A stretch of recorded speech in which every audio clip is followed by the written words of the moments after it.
আমরা সেই আগের সেই আর কালচার আমরা চাই না। এই আস্তে আস্তে দান খয়রাতে ভিক্ষার নামে আস্তে আস্তে ঢুকতেছে এই কালচার। আজকে ফিল্টার ঢুকবে আর কয়েকদিন পরে অস্ত্র ঢোকা শুরু করবে। ফিল্টারই একসময় অস্ত্র হয়ে যাবে। দেখেন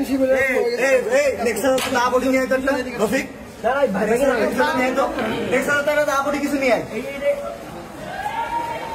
শিবিরই অস্ত্র ঢুকাইছে সবার আগে।